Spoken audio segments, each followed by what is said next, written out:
What's going on, everybody? It is Suits from the KVJ Show, 97.9 WRMF, and I am joined by Blake Koch, driver of the number 11 Leaf Filler Gutter Solutions Camaro in the NASCAR Xfinity Series, and we are at Bach Middle School for the Arts. It's a local boy right here. He graduated from Bach Middle School, so it's kind of cool to come back here and check out the school. When did you graduate from here? 1999. It's been a little while now, so yeah. It's a completely different place, too, from the last time you were here, right? It is, but the same atmosphere, the same positive energy, and just great kids, too.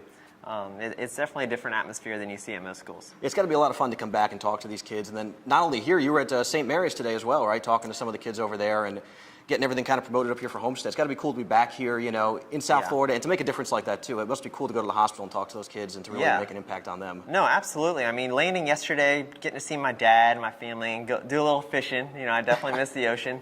And then come today and go to the Palm Beach Children's Hospital at St. Mary's and see some of the kids there, take pictures, sign autographs, put a smile on their face, and they might not have smiled in a couple of weeks there at the hospital. So you got to kind of remember where they're at and what they're doing, and those are the kind of things you'll look back at, I'll look back at, and just be glad that I did.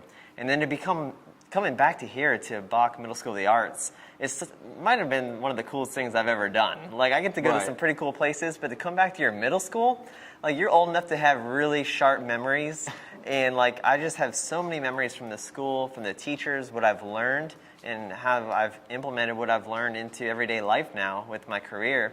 And just to talk to the kids and answer some questions, it's been a really, really special experience. Yeah, they all seemed very interested in the fact that you hadn't been injured in NASCAR racing, which I thought was pretty interesting. Motocross, you weren't so lucky in, though. Yeah. I thought it was funny. A couple of weeks ago, I was watching, they did the 3 Things You Don't Know About Blake Koch segment on NBC.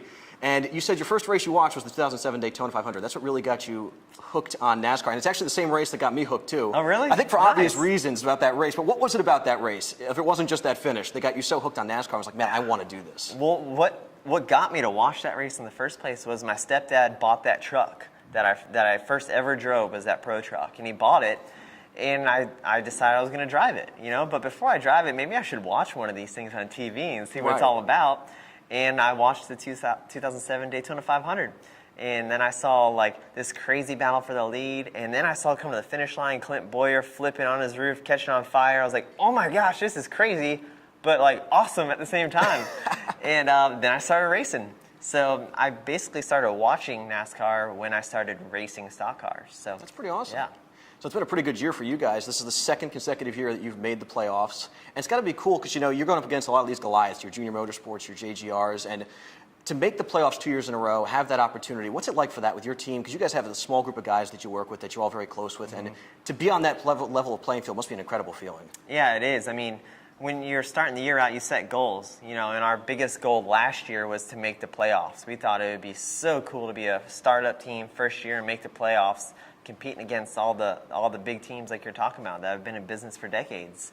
And then we kept advancing through the playoffs, and I missed it by 2 points of making the Final Four, going to Homestead and competing for a championship.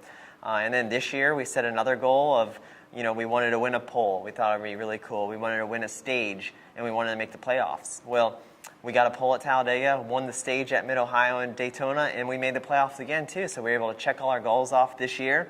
And one goal that I still have is to win a race, and I believe that's going to come November 18th at Homestead Speedway, because those guys will be racing for a championship, but I'm racing for that trophy. It's going to be a pretty crazy race, I'm sure, when we get down there to Homestead. So I want to just see from you right now, put you on the spot, who left in the playoffs, who's going to win that championship at Homestead when we get down there? I would have to put my money on Justin Allgaier. Yeah, if you guys remember how good he was at Homestead last year, and probably would have won the race if that car didn't stay out on old tires and slow his lane up. So. All right, well, you heard it here. Justin Allgaier's going to win the championship, so we'll see if he's right. Homestead, November 18th. It's the Ford EcoBoost 300 at Homestead-Miami Speedway, the NASCAR Xfinity Series Championship. Suits from the KVJ Show with Blake Koch here at Bach Middle School for the Arts. Thanks for watching, guys.